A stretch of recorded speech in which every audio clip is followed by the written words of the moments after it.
Dr. Sutton, you wrote 3 series of books while you were a research fellow at the Hoover Institute. Can you give me basically the background of the content of these series? Yes, the series I wrote at the Hoover Institution at Stanford University concerned the transfers of Western technology to the Soviet Union, and essentially it comprised 3 individual books. Each book covers a period of time since 1917. And then you wrote a second series of books on Wall Street. Yes, these were trade books. In other words, they're not academic books. They're written for the general public. They concerned the build-up of the 3 types of socialism: Bolshevik socialism in Russia, what we might call welfare socialism in the United States, and Hitlerian or National Socialism. And each book examines the financing and the contributions made by Wall Street, by international bankers, to the development of that specific form of socialism. Now, in your research and analysis, and your efforts to bring out the facts about what was going on in our society, did you encounter any effort to discourage you, to prevent you from bringing out the background of America's involvement in the financing of international communism? Yes, very definitely. For example, when I was at the Hoover Institution, in 1972, I went to Miami Beach to give some testimony before the Republican National Committee.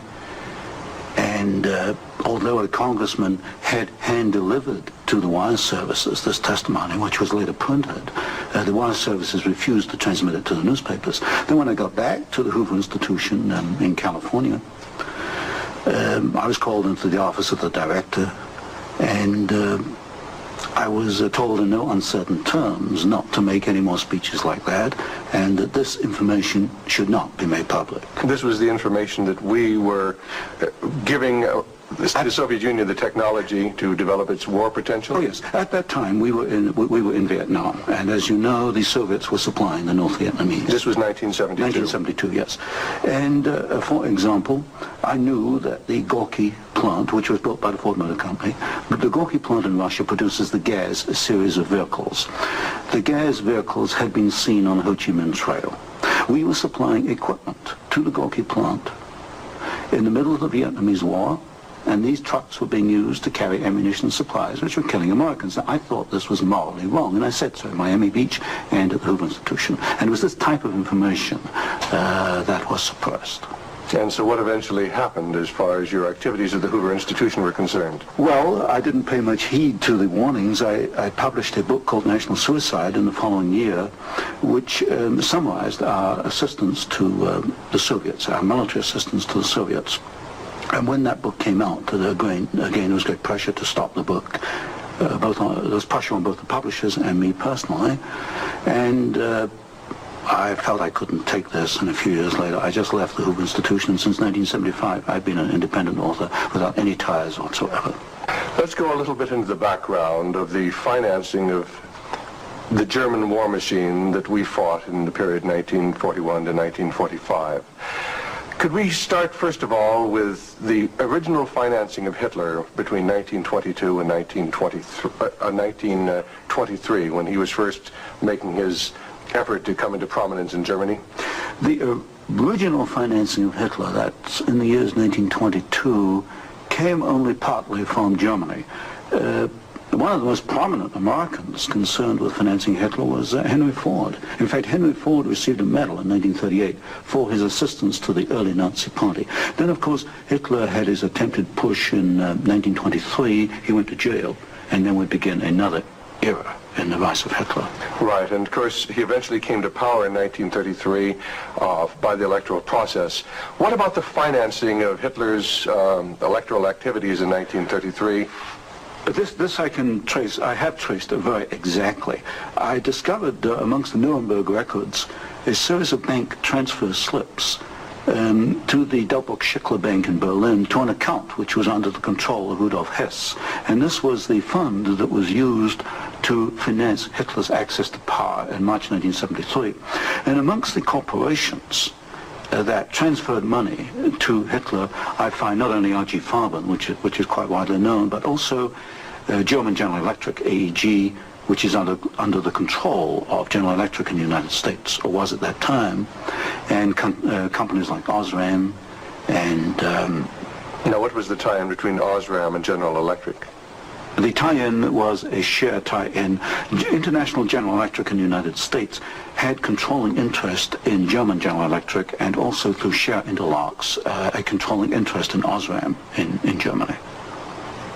So then we have Ford and we have General Electric helping to finance Adolf Hitler's rise to power. Were any other large American corporations involved? Very definitely. Standard Oil, through its technical association with IG Farben, for example, Germany could not have gone to war in 1939 without tetraethyl. You need tetraethyl to raise the octane value of aviation gasoline. Germany had no means of doing that. This was developed in the ethyl laboratories in the United States and transferred to the Germans. Standard Oil came up with the hydrogenation idea, which was very essential for Germany in the 1930s, because to raise the quality of its gasoline for aviation purposes. This was transferred to the Nazis. And ITT, for example, International Telephone and Telegraph, was very intimately associated with the Nazis through Dr. Schroeder, who was head of the ITT subsidiaries in Germany. And ITT controlled companies which made not only electrical instruments, but also the Focke-Wulf plant, which made airplanes, fighter airplanes. So what you're suggesting then is that American corporations were helping to finance the German industry that was building up the war potential? American corporations, only a few, not many, financed Hitler through their subsidiaries. They transferred technology. They transferred material assistance, for example, stocks of tetraethyl before the Germans could manufacture it under the joint manufacturing agreement with the United States. And also they financed this. For example, Standard Oil financed in 1933 the development of the gasoline industry in Germany, which was needed to fight World War II. And that's a very interesting point. Could you go a little bit into the background of where Germany got its oil to fight the Second World War? Because certainly Germany doesn't have oil resources. Germany does not have oil resources, that's true. It used in World War II synthetic oil, which it got from coal. And the basic technical processes for the development of oil from coal came from the United States, from essentially from the Standard Oil laboratories, which had this technical assistance agreement with IG Farben. And of course IG Farben contributed something like 60% of the explosives needed by the German Wehrmacht, probably about 40-50% of the gasoline needed by the Wehrmacht and by the German Air Force, the Luftwaffe. And was there a definite interlock between IG Farben and Standard Oil? The interlock was at the technical level, the exchange of patents. It was through a financial technical assistance agreement. There were other interlocks with the United States through a subsidiary, IG Farben, in the United States. But with Standard Oil, the interlocks at the technical and financial level. And is it a fact, it's been stated, that there were members of the board of directors of Standard Oil who were also on the board of directors of American IG Farben? Yes, Walter Teagle is one name that comes to mind. There were several directors. Was there an interlock with Ford between IG Farben and American IG Farben and the Ford Motor Company? Not that I can recall, not offhand. Not offhand. So basically what we're seeing then is American industry helping to provide the technology, helping to provide the finance, helping to provide the material that is going to allow Hitler to create his war machine.